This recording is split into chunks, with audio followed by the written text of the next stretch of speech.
आज जो हम डिस्कस करने वाले हैं वो है इंटेलिजेंस थ्योरीज। ये वीडियो लेसन बहुत इंपॉर्टेंट है।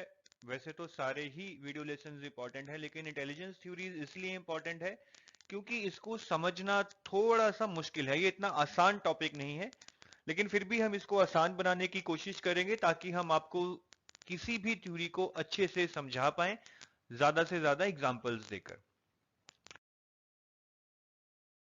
सबसे पहले देखते हैं कि इस टॉपिक में से पास्ट ईयर पेपर्स में कब और कहां कितने क्वेश्चन आ चुके हैं। 2016 में इस टॉपिक में से एक क्वेश्चन आया था, पेपर वन की बात कर रहे हैं हम। फेब और सितंबर 2015 में दो और फिर एक क्वेश्चन आया था। फेब 2014 में एक, सितंबर 2014 में दो, 2013 में एक और नवंबर और मई 2012 में दो दो क्वेश्चन आ चुके हैं। तो आप देख सकते हैं कि कोई भी ऐसा पेपर नहीं है जिसमें इस टॉपिक से क्वेश्चन ना आया हो, और कभी कभी तो इस टॉपिक में से दो क्वेश्चन भी आ चुके हैं। पेपर टू का भी सेम सिनेरियो है।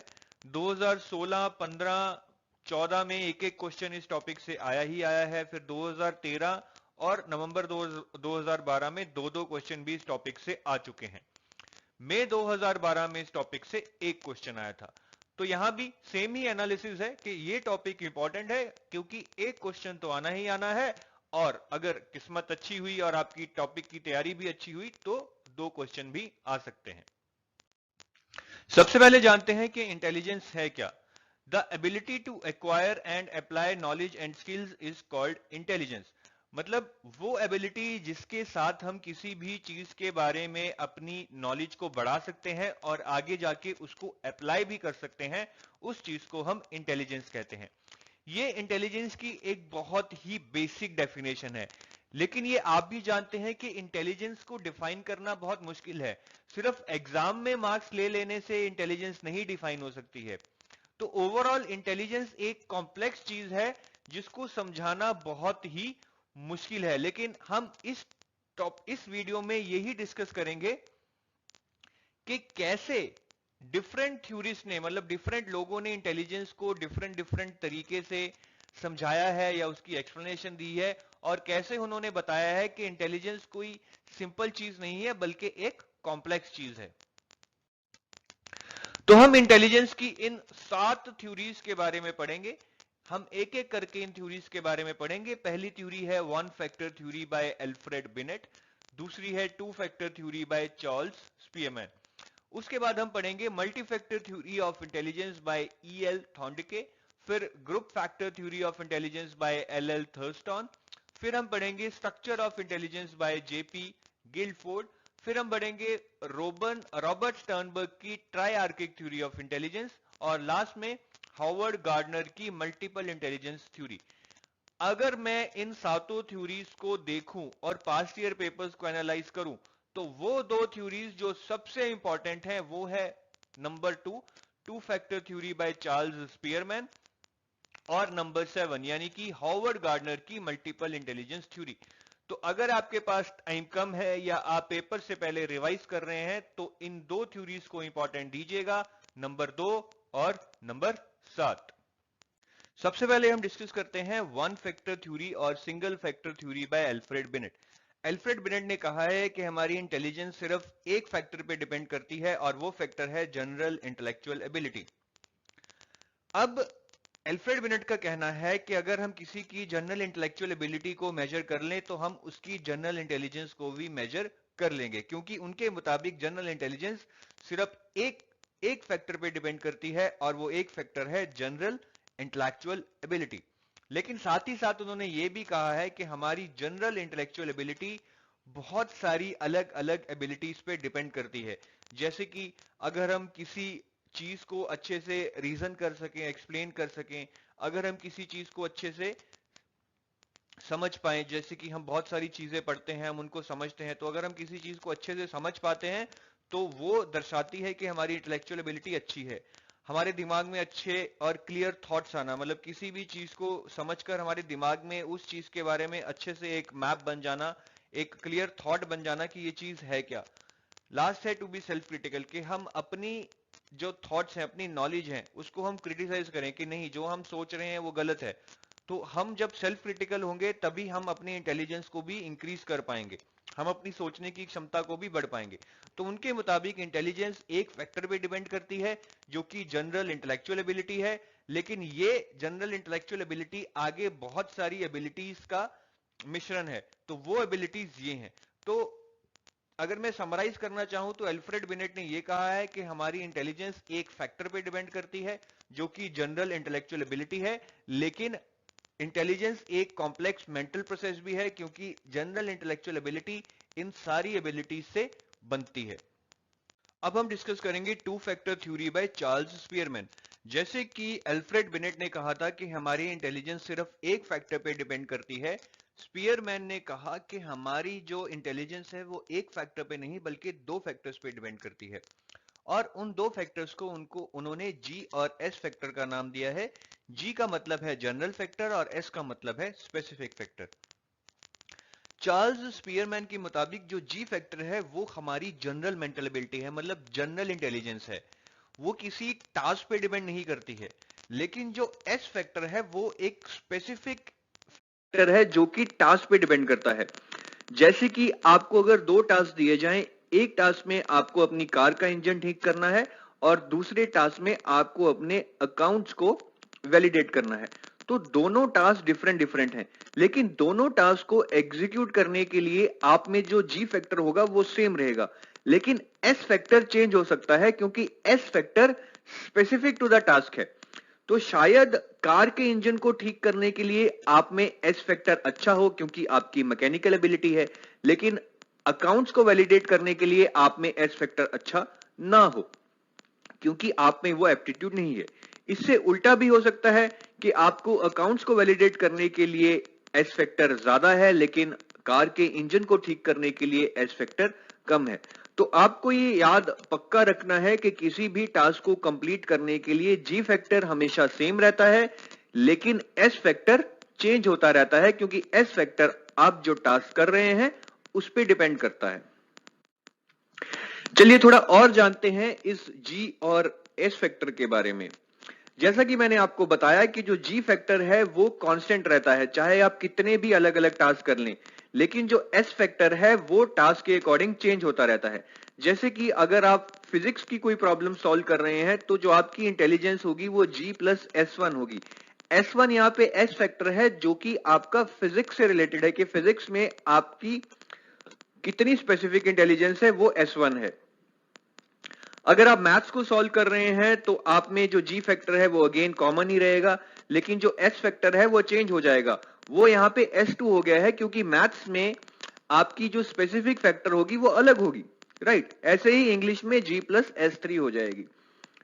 ऐसे ही यहाँ पे भी सेम चीज दिखाई गई है कि जो जी फैक्टर है वो अलग अलग टास्क को कंप्लीट करने के लिए सेम रहता है, लेकिन एस फैक्टर यहाँ पे चेंज होता रहता है। मैकेनिकल टास्क करने के लिए शायद आप में ये वाला एस फैक्टर हो, वर्बल करने के लिए शायद ये वाला एस फैक्टर हो, लेकिन जो जी फैक्टर है वो कॉमन रहेगा अक्रॉस द टास्क। अब अगर आपको कोई भी एक्टिविटी करनी है तो आपको combination of G and S चाहिए। जैसा कि मैंने बताया जी फैक्टर हमेशा सेम रहेगा लेकिन एस फैक्टर चेंज होता रहेगा। जो आपका जी फैक्टर है वो जन्म से ही निर्धारित होता है, मतलब वो आपका बढ़ाया नहीं जा सकता है, वो जन्म से ही एक पैदाइशी भगवान की देन होती है कि आप में जी फैक्टर कितना है। लेकिन जो एस फैक्टर है उसको इन्फ्लुएंस किया जा सकता है, अगर आपको सही से एजुकेशन दी जाए, सही से ट्रेनिंग दी जाए तो आपका एस फैक्टर इंक्रीज हो सकता है, या फिर अगर आपको सही ट्रेनिंग या एजुकेशन नहीं दी जाए तो आपका एस फैक्टर डिक्रीज भी हो सकता है। Next is we will study about the characteristics of G and S factor. तो यहाँ पे हम कंपैरिजन करेंगे कि G और S फैक्टर के जो कैरेक्टरिस्टिक्स हैं उनमें क्या डिफरेंस है। सबसे पहले हम पढ़ चुके हैं कि जो G फैक्टर है वो यूनिवर्सल इनबॉर्न एबिलिटी होती है, मतलब वो आप में पैदाइशी ही होता है, वो बाद में चेंज नहीं होता। जबकि जो S फैक्टर है वो ट्रेनिंग या एजुकेशन से बढ़ाया या घटाया जा सकता है, मतलब ये लर्नड और एक्वायर्ड होता है। दूसरा है कि जो जी फैक्टर है वो जनरल मेंटल एबिलिटी या जनरल मेंटल एनर्जी है, वो किसी भी टास्क पे डिपेंड नहीं करती है। जबकि जो एस फैक्टर है वो स्पेसिफिक टू द टास्क होता है। हो सकता है कि आपका एस फैक्टर मैकेनिकल टास्क में ज्यादा हो जबकि नंबर क्रंचिंग टास्क में कम हो। तीसरा जी फैक्टर है जो कांस्टेंट रहता है, ठीक है। It remains the same in individuals and does not change with time, कि वो किसी भी इंडिविजुअल में एक ही लेवल पे रहता है, उसको हम चेंज नहीं कर सकते हैं। जबकि एस फैक्टर को, जैसे मैंने अभी भी डिस्कस किया था, हम ट्रेनिंग एंड एजुकेशन से डिक्रीज या इंक्रीज कर सकते हैं। नेक्स्ट है कि amount of G differs from individual to individual, कि हर दो इंडिविजुअल्स में जी फैक्टर डिफरेंट होता है, लेकिन एक ही इंडिविजुअल में डिफरेंट टास्क को लेकर जी फैक्टर सेम होता है। एस फैक्टर के केस में एक ही इंडिविजुअल के केस में डिफरेंट टास्क के लिए जो एस फैक्टर है वो डिफरेंट होता है, क्योंकि एस फैक्टर टास्क से स्पेसिफिक होता है। और अगर हम डिफरेंट इंडिविजुअल्स की बात करें तो डिफरेंट इंडिविजुअल्स में तो एस फैक्टर डिफरेंट होता ही होता है। जो जी फैक्टर है वो एवरीडे लाइफ एक्टिविटी में यूज होता है, किसी भी जनरल एक्टिविटी में जी फैक्टर यूज होता है।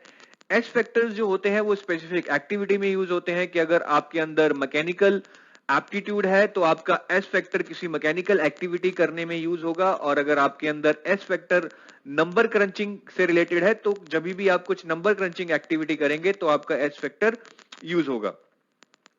नेक्स्ट है कि the greater the G in the individual the greater the success, कि जितना ज्यादा किसी भी इंडिविजुअल में जी फैक्टर होगा उतना ही ज्यादा सक्सेसफुल वो आदमी या औरत अपनी जिंदगी में रहेगा या रहेगी।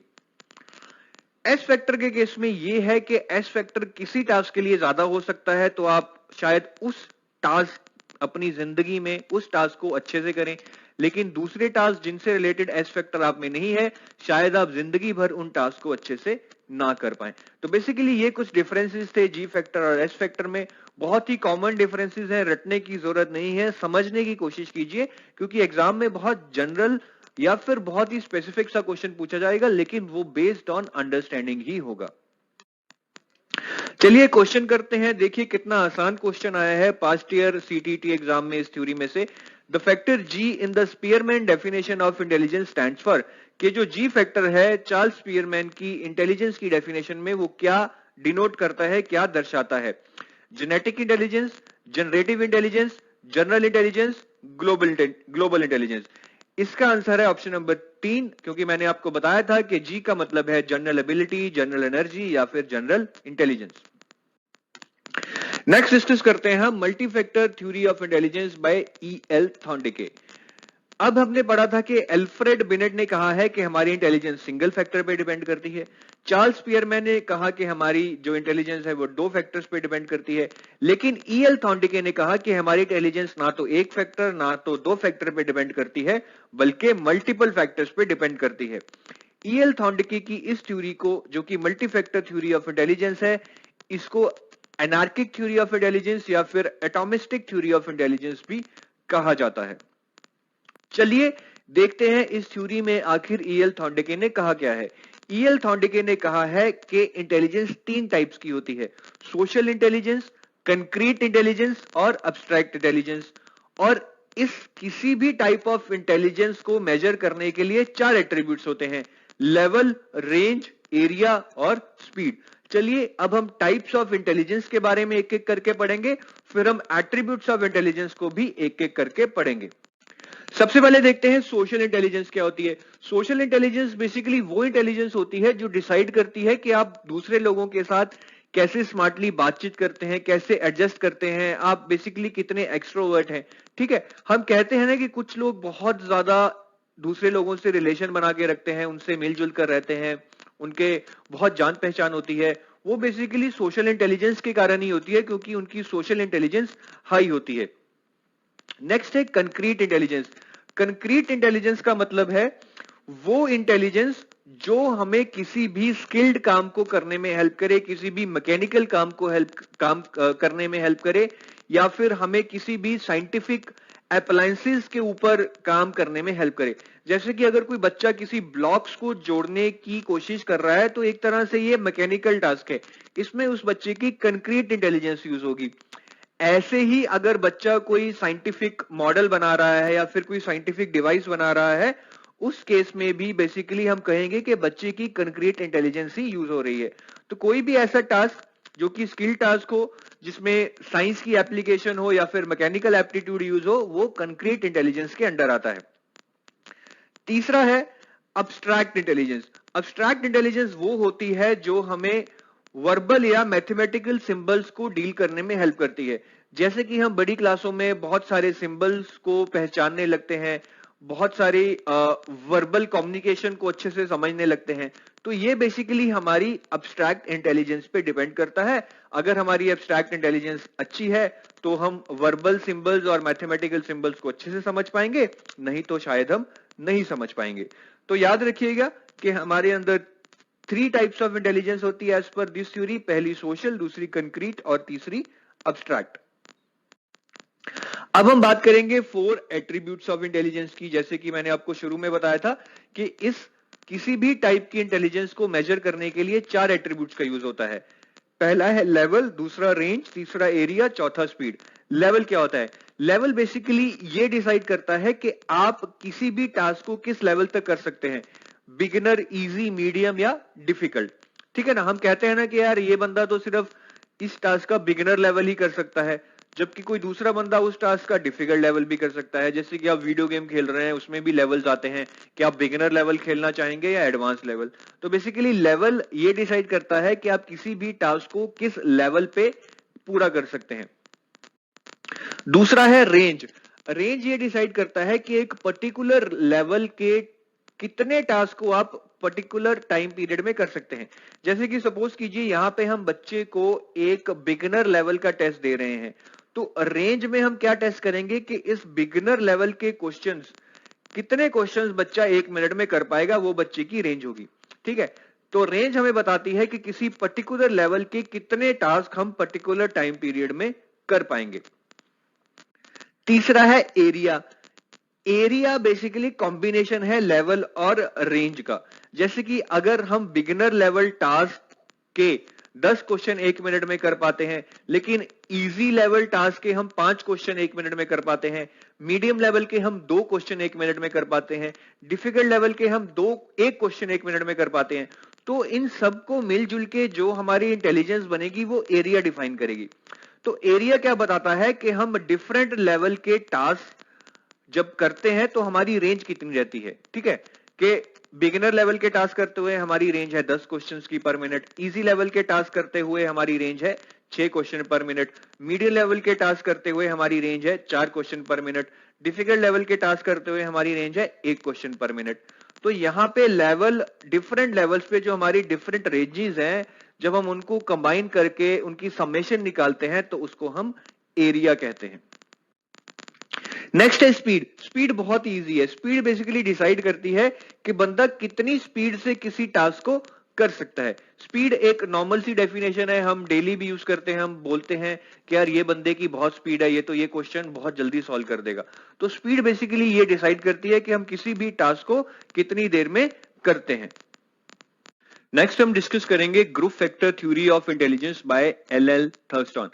जो एल थर्स्टन की ग्रुप फैक्टर थ्योरी है वो ईएल थॉर्नडिके की मल्टी फैक्टर थ्योरी से थोड़ी बहुत मिलती जुलती है, क्योंकि ईएल थॉर्नडिके और एल थर्स्टन ने सेम चीज कही है कि जो सिंगल फैक्टर या 2 फैक्टर थ्योरीज हैं जो ये डिस्क्राइब करती हैं कि इंटेलिजेंस 1 या 2 फैक्टर्स पे डिपेंड करती है, वो गलत है।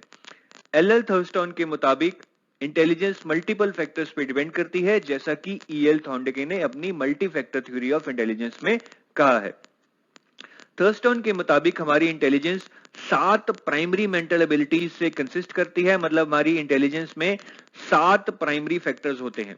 उनमें सबसे पहला है स्पेटियल एबिलिटी। स्पेटियल एबिलिटी का मतलब है कि हम किसी भी स्पेस को अच्छे से एनालाइज कर पाए। ठीक है, जैसे कि अगर आप इंटीरियर डिजाइनर हैं या फिर आप एक आर्किटेक्ट हैं और किसी भी जगह का आप नक्शा बनाना चाहते हैं, तो वहां पे आपकी स्पेटियल एबिलिटी काम आएगी। या फिर आप इंटीरियर डिजाइनर हैं और आप किसी घर को अच्छे से स्पेस को यूटिलाइज करके डेकोरेट करना चाहते हैं, वहां पे भी आपकी स्पेटियल एबिलिटी काम आएगी। नेक्स्ट है परसेप्चुअल एबिलिटी, कि आप में विजुअल या फिर पिक्चर्स को ग्रैस्प करने की कितनी इंटेलिजेंस है। जैसे कि अगर आप आर्ट को, मतलब हमारी जो आर्ट पेंटिंग्स होती हैं उनको आप समझ पाते हैं, तो मतलब आप में एक परसेप्चुअल एबिलिटी है।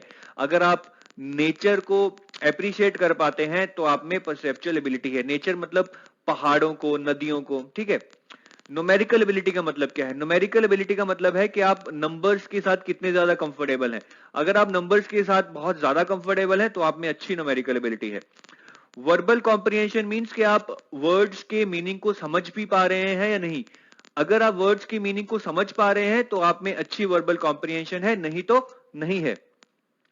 वर्ड फ्लुएंसी, वर्बल कॉम्प्रिहेंशन ये डिसाइड करता है कि आप में समझने की कितनी क्षमता है, लेकिन वर्ड फ्लुएंसी ये डिसाइड करता है कि आप में बोलने की कितनी क्षमता है।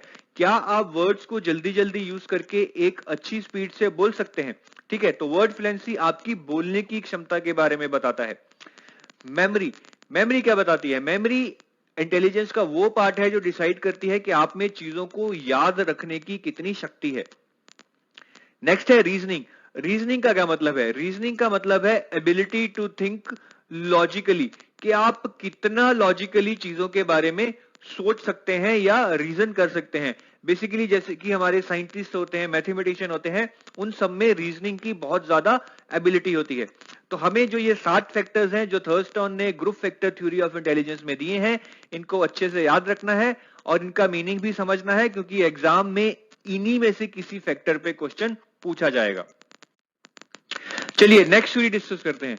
नेक्स्ट थ्योरी है structure of intelligence SI model by J P Guildford. JP Guildford ने बेसिकली स्ट्रक्चर ऑफ इंटेलिजेंस दिया है जिसको हमें समझना है, जो कि उनकी इंटेलिजेंस थ्योरी के मुताबिक एक कॉम्प्लेक्स स्ट्रक्चर है। जेपी गिल्डफोर्ड ने कहा है कि हमारी इंटेलिजेंस बेसिकली 3 डायमेंशनल होती है, जिसमें एक डायमेंशन है ऑपरेशन, दूसरा है कंटेंट और तीसरा है प्रोडक्शन। ये थ्योरी एग्जाम के लिए इतनी इंपॉर्टेंट नहीं है, लेकिन फिर भी हमें इसे थोड़ा ब्रीफ में पढ़ लेना चाहिए, क्योंकि हम नहीं जानते कि एग्जाम सेटर कब इस थ्योरी में से क्वेश्चन डाल दे। तो थोड़ा सा ब्रीफ में डिस्कस कर लेते हैं कि जेपी गिल्डफोर्ड ने यह कहा है कि हमारी इंटेलिजेंस में 3 डायमेंशंस होती हैं, ऑपरेशंस, प्रोडक्ट्स एंड कंटेंट्स, और हर डायमेंशन के लिए डिफरेंट पैरामीटर्स हैं जो हमारी इंटेलिजेंस को मेजर कर सकते हैं। जैसे कि ऑपरेशंस के लिए जो पैरामीटर्स हैं वो है evaluation, convergent production, divergent production, memory, cognition. इन सब पैरामीटर्स के मतलब समझने की जरूरत नहीं है, क्योंकि इतनी डेप्थ में क्वेश्चन नहीं पूछा जाएगा। दूसरी जो डायमेंशन है प्रोडक्ट, उसके 6 पैरामीटर्स हैं, units, classes, relations, systems, transformations, implications. और जो थर्ड डायमेंशन है कंटेंट, उसके भी 5 पैरामीटर्स हैं, विजुअल, ऑडिटरी, सिंबॉलिक, सिमेंटिक और बिहेवियरल।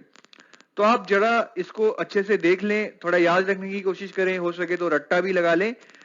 लेकिन मेनली आपको सिर्फ इतना ही याद रखना है कि जेबी गिल्डफोर्ड ने जो स्ट्रक्चर ऑफ इंटेलिजेंस दिया है, उनमें उन्होंने इंटेलिजेंस को 3 डायमेंशंस में बांटा है और हर डायमेंशन में उन्होंने कुछ कुछ पैरामीटर्स को डिस्क्राइब किया है।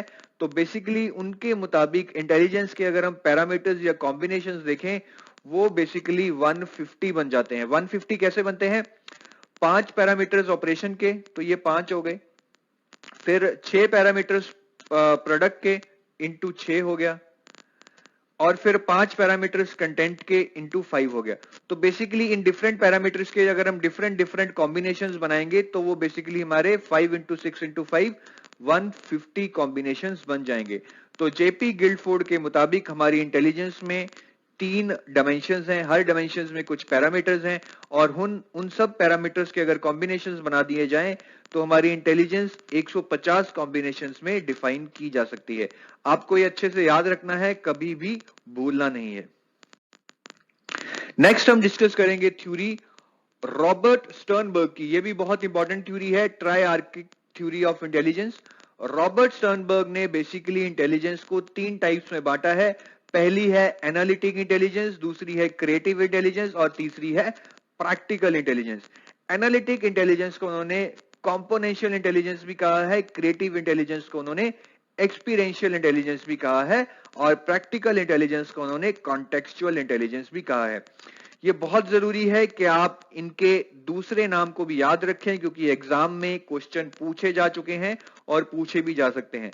तो एनालिटिक इंटेलिजेंस मतलब कॉम्पोनेंशियल इंटेलिजेंस, क्रिएटिव इंटेलिजेंस मतलब एक्सपीरियंशियल इंटेलिजेंस, और प्रैक्टिकल इंटेलिजेंस मतलब कॉन्टेक्सचुअल इंटेलिजेंस। अब हम इनका मतलब समझते हैं। एनालिटिक इंटेलिजेंस का मतलब है कि आप कैसे चीजों को एनालाइज कर सकते हैं, कंपोनेंट्स में ब्रेक कर सकते हैं, कंक्लूजन निकाल सकते हैं। ठीक है, तो एनालिटिक इंटेलिजेंस एक बहुत ही कॉमन फॉर्म ऑफ इंटेलिजेंस है, और जनरली जब हम कहते हैं कि कोई इंटेलिजेंट है तो हम उसकी एनालिटिक इंटेलिजेंस के बारे में ही कमेंट कर रहे होते हैं। दूसरी है क्रिएटिव इंटेलिजेंस। क्रिएटिव इंटेलिजेंस का मतलब है कि आप कैसे आपके इर्द गिर्द जो जो चीजें हैं उनको यूज करके कुछ क्रिएटिविटी दिखा सकते हैं, कुछ नया डिस्कवर कर सकते हैं, कुछ नया इन्वेंट कर सकते हैं। उस टाइप के जो लोग होते हैं हम उन्हें बोलते हैं कि वो उनमें क्रिएटिविटी है और क्रिएटिव इंटेलिजेंस ज्यादा है। प्रैक्टिकल इंटेलिजेंस का मतलब क्या है? प्रैक्टिकल इंटेलिजेंस का मतलब है कि आप अपनी नॉलेज को डेली लाइफ में कैसे अप्लाई करते हैं। देखिए, कुछ चीजें सब लोग नहीं कर पाते क्योंकि उनको करने के लिए एक कॉमन सेंस चाहिए होती है। ठीक है, तो जिन लोगों में वो कॉमन सेंस होती है हम कहते हैं कि उनमें प्रैक्टिकल इंटेलिजेंस है, और दूसरे लोग जो उन चीजों को बहुत कॉम्प्लेक्स कर लेते हैं उनमें प्रैक्टिकल इंटेलिजेंस नहीं होती है। तो हम और इन तीनों इंटेलिजेंस के बारे में आने वाली स्लाइड्स में पढ़ेंगे और इनको अच्छे से समझेंगे। तो कॉम्पोनेंशियल इंटेलिजेंस यानी कि एनालिटिक इंटेलिजेंस का मतलब क्या है? देखिए, एनालिटिक इंटेलिजेंस का मतलब सिर्फ इतना है कि आप चीजों को कैसे एनालाइज करते हैं, जज करते हैं, इवेल्युएट करते हैं। जैसे कि अगर आपको बोला जाए कि इंडियन टीम में बेस्ट प्लेयर कौन सा है, तो बेसिकली यहाँ पे आपको बहुत ज्यादा डेटा एनालाइज करना पड़ेगा कि पिछले 5 साल में किसने कितने रन बनाए, फिर कहाँ बनाए, इंडिया में बनाए या बाहर बनाए, फिर कौन से बॉलर्स के अगेंस्ट बनाए, जिम्बाब्वे के बॉलर्स के अगेंस्ट बनाए या ऑस्ट्रेलिया के बॉलर्स के अगेंस्ट बनाए। तो यहाँ पे आपको बहुत सारी चीजों को एनालाइज करना पड़ेगा, फिर आप उन सब चीजों को एनालाइज करके इवेल्युएट करेंगे कि इनमें से सबसे अच्छा प्लेयर कौन सा है। तो एनालिसिस में बेसिकली आप बहुत सारी चीजों को, बहुत सारे डेटा को देखते हैं, समझते हैं, पढ़ते हैं और अपना दिमाग लगा के उस पे आप कुछ मतलब एक एनालिसिस यानी कि कुछ इंटरप्रेशन निकालते हैं कि जो आपने सोचा है उससे आप क्या इंटरप्रेट कर रहे हैं। दूसरी एक्सपीरियंशियल, जिसको कि हमने क्रिएटिव इंटेलिजेंस भी कहा है। क्रिएटिव इंटेलिजेंस का मतलब है कि आप कैसे अपने दिमाग का कुछ अलग यूज करके कुछ क्रिएटिव कर देते हैं, कोई नई चीज इन्वेंट कर देते हैं, कोई नई चीज डिस्कवर कर देते हैं। ठीक है, जैसे कि कोई बच्चा कॉलेज में कूड़े को साफ करने के लिए कोई मशीन बना दे जो कि कूड़े को बहुत आसानी से साफ कर दे, तो वो बेसिकली एक क्रिएटिव इंटेलिजेंस वाला बच्चा होगा जिसने कोई नई चीज इन्वेंट या डिस्कवर कर दी है। तीसरी है प्रैक्टिकल इंटेलिजेंस, जिसको कि हम कॉन्टेक्चुअल इंटेलिजेंस भी कहते हैं। प्रैक्टिकल इंटेलिजेंस का मतलब सिर्फ इतना है कि कैसे आप अपनी नॉलेज को डेली लाइफ में अप्लाई कर सकते हैं। ठीक है, जैसे कि आपने स्कूल में फ्यूज के बारे में पढ़ लिया। ठीक है, दो बच्चे हैं राम और श्याम, दोनों ने क्लास में इलेक्ट्रिक फ्यूज के बारे में पढ़ लिया, दोनों वापस घर आ गए। राम और श्याम के घर में रात को लाइट चली गई। राम ने तो इलेक्ट्रिक फ्यूज के बारे में पढ़ा था, उसने इलेक्ट्रिक फ्यूज को खोला, उसको ठीक कर दिया और उसके घर में लाइट आ गई, लेकिन श्याम ऐसा कुछ भी नहीं कर पाया। तो हम कहेंगे कि राम और श्याम में दोनों में नॉलेज तो है, बुकिश नॉलेज सेम है, लेकिन राम जिसने कि इलेक्ट्रिक फ्यूज को खोल के ठीक कर लिया उसमें ज्यादा प्रैक्टिकल नॉलेज है, प्रैक्टिकल इंटेलिजेंस है कि वो डेली लाइफ में अपनी नॉलेज को अप्लाई कर पा रहा है। ठीक है, तो इसको अच्छे से समझ आ गया है, अब इसको दोबारा से हमें भूलना नहीं है। अगर कोई भी डाउट है तो वीडियो को थोड़ा पीछे ले जाके दोबारा से देख सकते हैं। ये मैंने आपको समझा दिया है कि कॉम्पोनेंशियल, एक्सपीरियंशियल और प्रैक्टिकल इंटेलिजेंस होती क्या है। अब हम इसके कुछ एग्जांपल डिस्कस कर लेते हैं। एनालिटिकल इंटेलिजेंस या कॉम्पोनेंशियल इंटेलिजेंस का एक एग्जांपल है कि जैसे एमा एक लड़की है जो क्लास में जो स्टैंडर्डाइज टेस्ट हैं जो टीचर देती है उनमें बहुत ज्यादा स्कोर करती है। ये बेसिकली उसकी एनालिटिकल इंटेलिजेंस के कारण है, क्योंकि वो चीजों को अच्छे से एनालाइज करती है, पढ़ती है, समझती है और एग्जाम में आने वाले क्वेश्चन अच्छे से कर लेती है। अब क्रिएटिविटी यानी कि एक्सपीरियंशियल इंटेलिजेंस का क्या एग्जांपल होगा? आपने जेम्स बॉन्ड की पिक्चरें तो देखी होंगी, है ना? वो कितना क्रिएटिव है यार, किसी भी चीज को कैसे भी यूज करके वो अपना काम चला लेता है। तो हम ये कह सकते हैं कि जेम्स बॉन्ड में बहुत ज्यादा क्रिएटिव इंटेलिजेंस है, क्योंकि उसमें ये स्किल्स हैं कि वो एकदम कुछ चीजों को यूज करके कुछ नई चीज बना लेता है। ठीक है, लास्ट है प्रैक्टिकल यानी कि कॉन्टेक्चुअल इंटेलिजेंस। इसका मतलब है कि हम कैसे स्ट्रीट स्मार्ट हैं। स्ट्रीट स्मार्ट का मतलब समझते हैं कि किसी चीज को हम बहुत आसानी से कर लेते हैं, हम प्रैक्टिकल हैं। ठीक है, जैसे कि क्लास में टीचर ने बच्चों को काम दिया कि वो अपने आसपास 100 घरों में जाके पता करें कि हर घर में कितनी कारें हैं। अब सारे बच्चे कंफ्यूज हो गए कि यार 100 घरों में कैसे जाएंगे, हर घर में घंटी मारेंगे, पूछेंगे कि कितनी गाड़ियां हैं, इसमें तो बहुत टाइम लग जाएगा। तो सबने ऐसा किया, सबने बहुत ज्यादा पापड़ बेले, अपने घर में मम्मी पापा को भेजा, नौकर को भेजा, खुद भी गए ताकि 100 घर एक दिन में कवर हो जाएं। लेकिन करना बहुत मुश्किल था। लेकिन उनकी क्लास में एक मनीष नामक लड़का भी था, वो प्रैक्टिकली या फिर कंटेक्चुअली इंटेलिजेंट था। उसने क्या किया कि डायरेक्टरी में जाके 100 घरों के ईमेल आईडी ढूंढ लिए ओनर्स के, फिर उन ओनर्स को ईमेल डाल दी सुबह ही, और शाम तक सभी ओनर्स के रिप्लाई आ गए कि हमारे घर में कितनी गाड़ियां हैं। तो आप देख सकते हैं कि मनीष कितना ज्यादा स्ट्रीट स्मार्ट है, प्रैक्टिकली इंटेलिजेंट है। मतलब देखिए, किताबें पढ़ के नॉलेज आ सकती है, लेकिन जब तक आप प्रैक्टिकली इंटेलिजेंट नहीं होंगे तो कोई फायदा नहीं होगा। आप देख सकते हैं कि यहाँ पे बाकी बच्चों ने कितनी ज्यादा मेहनत की है, मशक्कत की है, सिर्फ ये पता लगाने के लिए कि 100 घरों में कितनी गाड़ियां हैं, जो कि मनीष ने बहुत आसानी से कर लिया। ठीक है, तो मैं ये आशा कर सकता हूं कि आपको ये तीनों टाइप ऑफ इंटेलिजेंस समझ आ गए होंगे, और आपको ये याद रखना है कि ये ट्राइआर्किक थ्योरी ऑफ इंटेलिजेंस है जो कि रॉबर्ट स्टर्नबर्ग ने दी है। नेक्स्ट और लास्ट थ्योरी जो हम डिस्कस करने वाले हैं वो है हॉवर्ड गार्डनर की थ्योरी, जिसको कि मल्टीपल इंटेलिजेंस थ्योरी भी कहा जाता है। अगर आप सीटीईटी का सिलेबस देखेंगे तो सीटीईटी के सिलेबस में ये थ्योरी बहुत डायरेक्टली मेंशन्ड है, थ्योरी ऑफ मल्टीपल इंटेलिजेंसेस। तो ये बहुत बार देखा गया है कि इंटेलिजेंस थ्योरीज में से जो क्वेश्चन आता है वो हॉवर्ड गार्डनर की मल्टीपल इंटेलिजेंस थ्योरी में से ही आता है। अब हॉवर्ड गार्डनर की मल्टीपल इंटेलिजेंस थ्योरी भी यही कहती है कि जो इंटेलिजेंस है वो एक या दो फैक्टर पे नहीं बल्कि 7 फैक्टर्स पे डिपेंड करती है। वो 7 फैक्टर्स क्या हैं, चलिए एक एक करके जानते हैं। सबसे पहले तो हॉवर्ड गार्डनर ने लिंग्विस्टिक इंटेलिजेंस को डिफाइन किया है। लिंग्विस्टिक इंटेलिजेंस का मतलब है कि आप कितना अच्छा बोल सकते हैं, लोगों पे इंप्रेशन डाल सकते हैं। हॉवर्ड गार्डनर के मुताबिक जो लोग लिंग्विस्टिकली इंटेलिजेंस होते हैं वो आगे जाके या तो पॉलिटिशियन बन सकते हैं, या अच्छे ऑरेटर बन सकते हैं, या पोइट बन सकते हैं, क्योंकि उनमें बोलने की बहुत अच्छी क्षमता होती है। दूसरी टाइप की इंटेलिजेंस जो हॉवर्ड गार्डनर ने एक्सप्लेन की है वो है लॉजिकल या मैथमेटिकल। मतलब आप कैसे चीजों के बारे में लॉजिकली सोच सकते हैं, उनको एक्सप्लेन करने की क्षमता रखते हैं। हॉवर्ड गार्डनर के मुताबिक जिनमें लॉजिकल या मैथमेटिकल इंटेलिजेंस होती है वो लोग आगे जाके साइंटिस्ट या डॉक्टर बन सकते हैं। ठीक है। तीसरी टाइप है विजुअल यानी कि स्पेटियल इंटेलिजेंस। मैं आपको पहले भी चुका हूं कि स्पेटियल इंटेलिजेंस का मतलब है कि आप कैसे स्पेस को एनालाइज करते हैं, कैसे समझते हैं। जैसे कि जिन लोगों में स्पेस को समझने की, एनालाइज करने की, या फिर उस स्पेस को कैसे यूज करने की क्षमता होती है, वो आगे जाके या तो आर्किटेक्ट बन सकते हैं, इंटीरियर डिजाइनर बन सकते हैं, या स्कल्पचर भी बन सकते हैं। क्योंकि जब आप किसी चीज की मूर्ति वगैरह बनाते हैं तो वहां पे भी आपको स्पेस को यूज करने में बहुत ज्यादा नॉलेज होनी चाहिए, नहीं तो कुछ का कुछ बन जाएगा। ठीक है, तो ये 3 टाइप्स हमने डिस्कस किए। अब हम बाकी की 4 टाइप्स को अच्छे से डिस्कस करेंगे। चौथी टाइप है बॉडी कनेस्थेटिक। बॉडी कनेस्थेटिक का मतलब है कि आप में अपनी बॉडी की जो मूवमेंट्स हैं उसको कंट्रोल करने की कितनी क्षमता है। ठीक है, और जो लोग अपने बॉडी की मूवमेंट्स को कंट्रोल करने की क्षमता रखते हैं हॉवर्ड गार्डनर के मुताबिक आगे जाके वो ऐसे टास्क कर सकते हैं जिनमें प्रिसीजन चाहिए। जैसे कि सर्जन, जब आप सर्जरी करते हैं तो बहुत प्रिसीजन चाहिए। जब डॉक्टर अंदर चाकू चला रहा होता है वो थोड़ा इधर से उधर चल गया तो आपकी तो नर्व कट जाएगी, आप तो वहीं मर जाएंगे। तो बॉडी कनेस्थेटिक इंटेलिजेंस वो इंटेलिजेंस है जिसमें आप चीजों को बहुत प्रिसाइज तरीके से कर सकते हैं, और आगे जाके ये लोग सर्जन टाइप्स वर्क कर सकते हैं।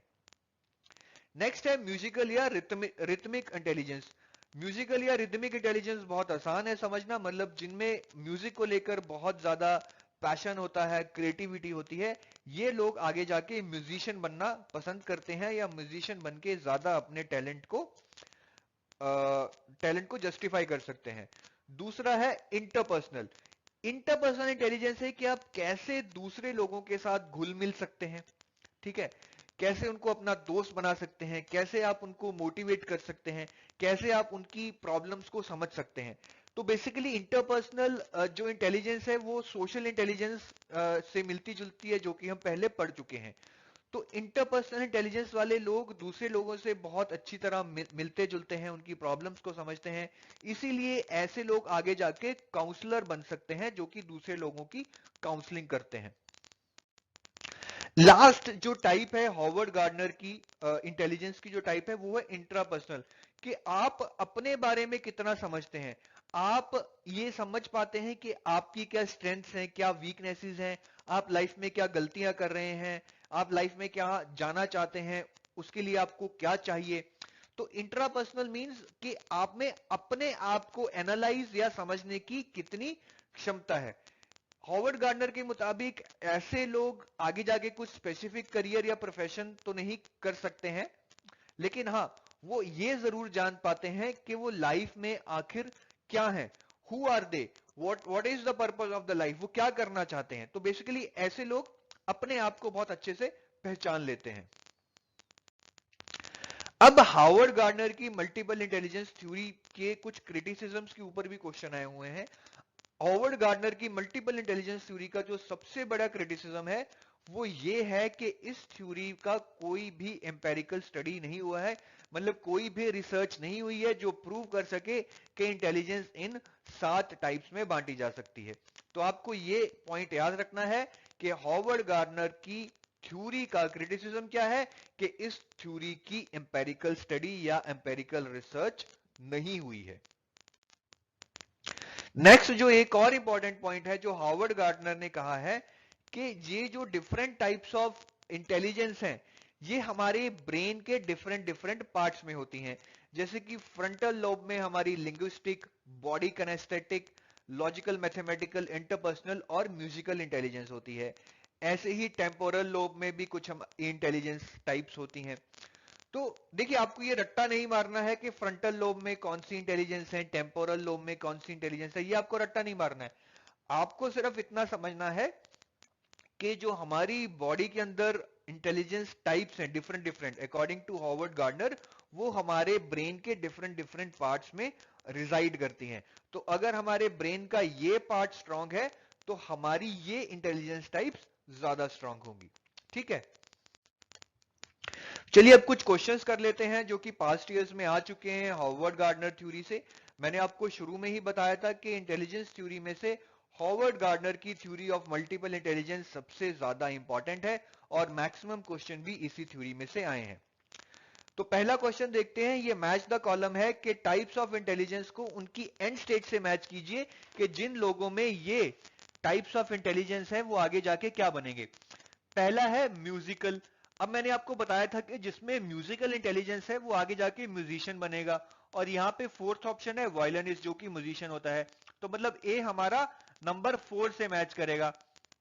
और यहाँ पे हम देखें तो ए नंबर 4 से 1 में तो नहीं है, 2 में भी नहीं है, 3 में मैच कर रहा है। ठीक है, नेक्स्ट ऑप्शन है लिंग्विस्टिक। अब लिंग्विस्टिक कौन लोग होते हैं जो अच्छा बोलते हैं, ये लोग क्या बन सकते हैं, पॉलिटिशियन बन सकते हैं, पोइट बन सकते हैं। तो बी हमारा मैच करना चाहिए 2 से। तो देखते हैं बी 2 से कहां मैच करता है, 3 और 4 दोनों में बी 2 से मैच कर रहा है। तीसरा है इंटरपर्सनल। मैंने आपको बताया था कि इंटरपर्सनल का मतलब है वो लोग जो दूसरों की तकलीफों को अच्छे से समझ पाए, उनको काउंसलिंग दे पाए। तो अगर आप देखें तो थेरेपिस्ट भी यही करता है। ठीक है, थेरेपिस्ट का रोल ही होता है कि वो आपको पीस दे पाए, आपकी प्रॉब्लम्स को समझ के आपको उनका सोल्यूशन दे पाए।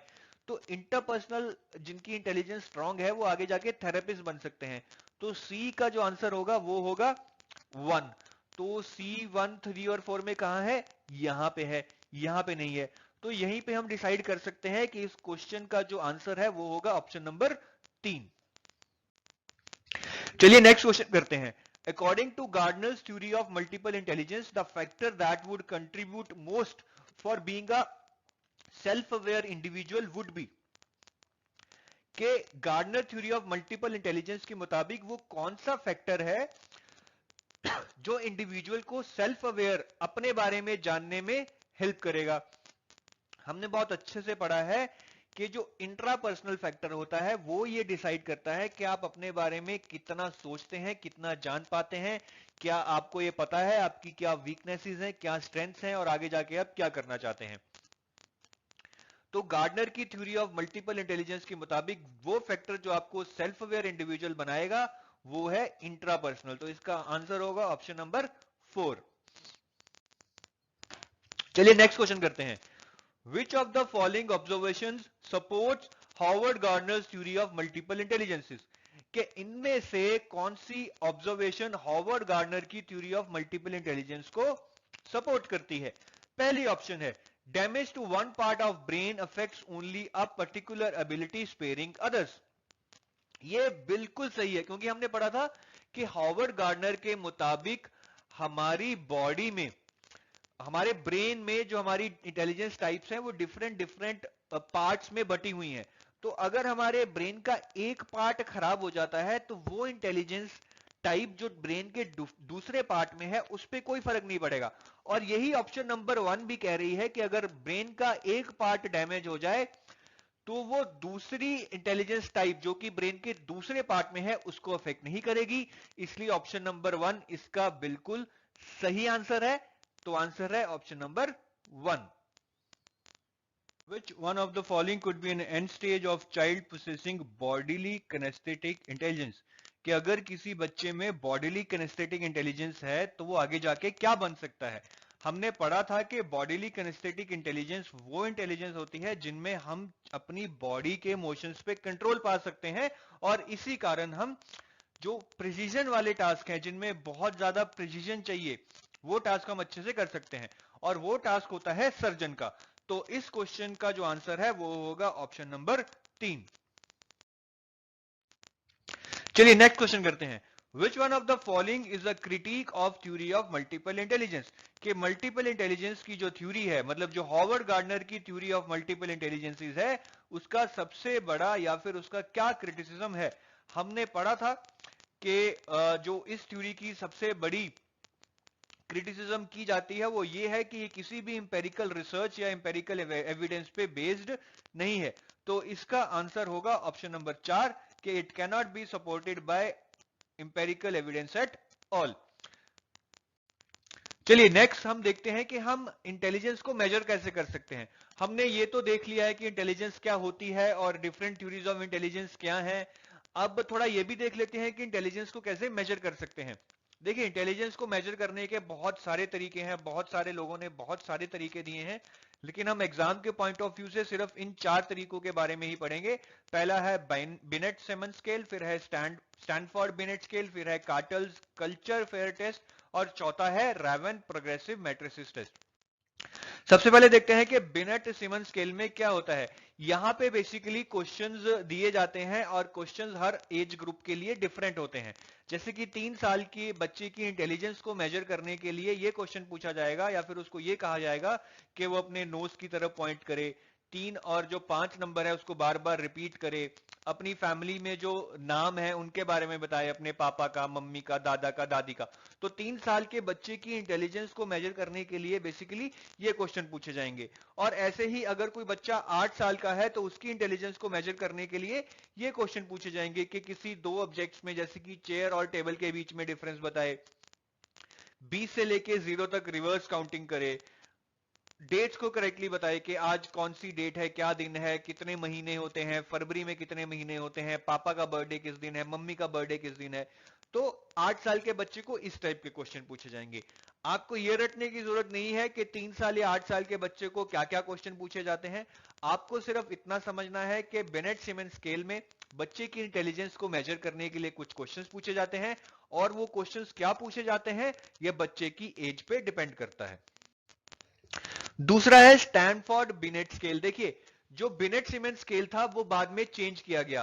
स्टैनफोर्ड यूनिवर्सिटी के एक प्रोफेसर ने स्केल में चेंज किए और फिर इसको स्टैनफोर्ड बिनेट स्केल का नाम दे दिया गया। स्टैनफोर्ड बिनेट स्केल बेसिकली बच्चे के आईक्यू को मेजर करता है और उस आईक्यू लेवल पे उसको इस कैटेगरी में बांटता है कि अगर बच्चे का आईक्यू 20 से नीचे है तो वो इडियट है, अगर 20 से 50 के बीच में है तो वो इम्बेसाइल है, मतलब थोड़ा मंद बुद्धि है, 50 से 70 के बीच में है तो वो थोड़ा वीक है, 70 से 80 के बीच में है तो उसमें थोड़ी डेफिशिएंसी है उसके ब्रेन में लेकिन बॉर्डर लाइन है, ऐसे ही करते करते ये बढ़ता रहता है, आईक्यू बढ़ेगा, फिर वो डल कैटेगरी में आ जाएगा, average, superior, very superior, genius. तो आपको ये चीज थोड़ी याद रखनी पड़ेगी कि कौन सी कैटेगरी में कितने आईक्यू पे वो बंदा होता है। जैसे कि एग्जाम में क्वेश्चन पूछा जा सकता है कि अगर आईक्यू 90 से 110 के बीच में है तो उस बच्चे का आईक्यू क्या है, सुपीरियर है, एवरेज है, डल है। तो आपको ये रटना पड़ेगा कि हर कैटेगरी के अंडर आईक्यू का क्या नंबर है, ठीक है। नेक्स्ट है Cattell's culture fair test. Cattell culture fair test R B Cattell ने डेवलप किया था, और इस टेस्ट में बेसिकली 3 स्केल्स हैं। स्केल 1 4 से 8 साल के बच्चों के लिए है, स्केल 2 8 से 15 साल के बच्चों के लिए है, और स्केल 3 15 साल या उससे बड़े बच्चों के लिए है। ये टेस्ट बेसिकली आपकी जनरल इंटेलिजेंस को मापता है। जैसे कि हमने चार्ल्स स्पीयरमैन की थ्योरी में पढ़ा था कि जनरल इंटेलिजेंस का मतलब होता है जनरल एबिलिटी, जो कि अक्रॉस टास्क सेम रहती है। तो ये टेस्ट आपकी जनरल इंटेलिजेंस को मापता है। 30 से 60 मिनट का टेस्ट होता है। इस टेस्ट की सबसे बड़ी खासियत यह है कि आपने इस टेस्ट देने से पहले कितनी भी पढ़ाई की हो, कितनी भी चीजों को पढ़ा हो, लेकिन उस चीज का टेस्ट पे कुछ भी प्रभाव नहीं पड़ेगा। मतलब अगर बच्चा टेस्ट से पहले बहुत सारी चीजों को पढ़ के चला जाए, मैथ के कुछ शॉर्टकट्स फार्मूलों को सीख ले, ठीक है, इंग्लिश के कुछ वर्ड्स को रट ले, तब भी इस टेस्ट में वो अच्छा परफॉर्म नहीं कर पाएगा। तो ये test independent of school achievements है। मतलब अगर कोई बच्चा स्कूल में बहुत कुछ सीख चुका है, एग्जाम में हमेशा टॉप करता रहा है, तब भी इस चीज की कोई गारंटी नहीं है कि वो इस टेस्ट में अच्छा परफॉर्म करेगा, क्योंकि ये टेस्ट आपकी प्रीवियस नॉलेज पे बेस नहीं होता है। इसीलिए ये test independent of school achievements है। ये आपको याद रखना है। एग्जाम में ऐसा ही क्वेश्चन पूछा जाता है कि which of the following test does not depend upon your school achievements. तो वहां पे आंसर होगा Cattell's culture fair test. Last में आता है रेविन प्रोग्रेसिव मैट्रिसेस टेस्ट। बहुत ही इंपॉर्टेंट है, इसमें से बहुत बार क्वेश्चन आ चुका है। रेविन प्रोग्रेसिव मैट्रिक्स टेस्ट में क्या होता है कि आपको कुछ फिगर्स दे दी जाती हैं और एंड में एक ब्लैंक डब्बा छोड़ दिया जाता है। आपको बताना होता है कि इस ब्लैंक डब्बे में कौन सा बॉक्स आएगा। जैसे कि अगर आप इस फिगर को एनालाइज करें, ये वाले बॉक्स में ये 3 काले डब्बे हैं, फिर 2 रह गए, फिर 1 रह गया, एक एक करके कम हो रहा है। यहां पे भी आप देखेंगे कि यहां पे ये 3 काले डब्बे और इधर को 1 है, फिर यहां पे इन 3 में से 2 रह गए, फिर 1 रह गया।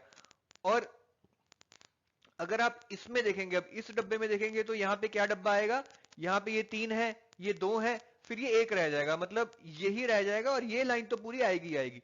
तो रेविन प्रोग्रेसिव मैट्रिसेस टेस्ट में बेसिकली आपको लास्ट डब्बे को कंप्लीट करना होता है पास्ट पैटर्न को समझ के। और सबसे इंपॉर्टेंट चीज जो एग्जाम में बहुत बार पूछी जा चुकी है कि ये टेस्ट इंडिपेंडेंट ऑफ कल्चर है। मतलब किसी भी कल्चर का बंदा, चाहे वो इंडियन हो, चाहे अमेरिकन हो, चाहे वो साउथ अफ्रीका में या उगांडा में भी रहता हो, तब भी वो ये टेस्ट दे सकता है, और इस टेस्ट देने से उसकी इंटेलिजेंस को मेजर किया जा सकता है। तो ये टेस्ट कल्चर पे बिल्कुल भी डिपेंडेंट नहीं है। अब कुछ क्वेश्चंस कर लेते हैं जो पास्ट ईयर्स में आए हुए हैं। पहला क्वेश्चन है, which one of the following statement is most appropriate about intelligence. कि इनमें से कौन सी स्टेटमेंट इंटेलिजेंस को लेके सबसे ज्यादा अप्रोप्रिएट है। पहली ऑप्शन है, intelligence is the ability to do well in school. शायद, लेकिन हमने अभी पढ़ा है कि कुछ टेस्ट ऐसे भी हैं जो आपकी स्कूल अचीवमेंट से इंडिपेंडेंट होते हैं, तो ये हम नहीं कह सकते कि intelligence is the ability to do well in school. दूसरा है, intelligence is multi dimensional having several aspects to it. ये बिल्कुल सही है, क्योंकि हमने जितनी भी थ्योरीज पढ़ी हैं, 2 फैक्टर और 1 फैक्टर थ्योरी को छोड़कर, वो सब यही बताती है कि इंटेलिजेंस बहुत सारे फैक्टर्स पे डिपेंड करती है। ये एक मल्टी फैक्टर चीज है, और इसको मेजर करने के लिए हम किसी एक चीज को मेजर नहीं कर सकते, हमें बहुत सारी चीजों को मेजर करना पड़ेगा। तो इंटेलिजेंस मल्टी डायमेंशनल है और इसके बहुत सारे एस्पेक्ट्स हैं, ये अपने आप में एक कॉम्प्लेक्स चीज है। तो इसका आंसर होगा ऑप्शन नंबर 2। चलिए नेक्स्ट क्वेश्चन करते हैं। Intelligence theory incorporates the mental processes involved in intelligence, that is meta components, and varied forms that intelligence can take, that is creative intelligence. तो बेसिकली ये क्वेश्चन कह रहा है कि वो कौन सी इंटेलिजेंस थ्योरी है जो मेटा कंपोनेंट्स यानी कि कॉम्पोनेंशियल इंटेलिजेंस इंक्लूड करती है, और and varied forms of intelligence can take, that is creative intelligence involve करती है। देखिए, अब ये क्वेश्चन बहुत टेढ़ा है, डायरेक्ट नहीं है। इसको करने के लिए आपको सारी इंटेलिजेंस थ्योरीज को रिकॉल करना पड़ेगा, याद करना पड़ेगा, और आपको रिलेट करना पड़ेगा कि कौन सी इंटेलिजेंस थ्योरी इस क्वेश्चन से मिलती जुलती है। अब मैं आपको थोड़ा याद दिलाता हूं, हमने ये इंटेलिजेंस थ्योरी पढ़ी थी जो कि स्टर्नबर्ग की ट्राइआर्किक थ्योरी ऑफ इंटेलिजेंस थी। इसमें हमने पढ़ा था कि एनालिटिकल इंटेलिजेंस, जिसमें कि कंपोनेंट्स होते हैं टू मेन मेंटल स्टेप्स और components used to solve problems, जिसको कि कंपोनेंशियल इंटेलिजेंस भी कहा जाता है।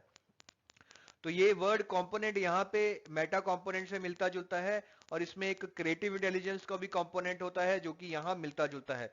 तो अगर आपको क्वेश्चन पूरी तरह से समझ नहीं भी आ रहा है, तब भी आप इसको थोड़ा रिलेट करके डिसाइड कर सकते हैं कि इसका आंसर ऑप्शन नंबर 2 होगा, जो कि Sternberg's triarchic theory of intelligence है। तो इसका आंसर होगा ऑप्शन नंबर 2।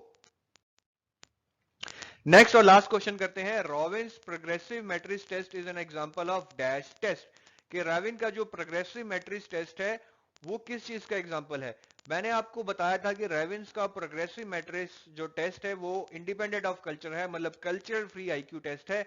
इसका मतलब इसका आंसर होगा ऑप्शन नंबर 2। चलिए गाइस, थैंक यू।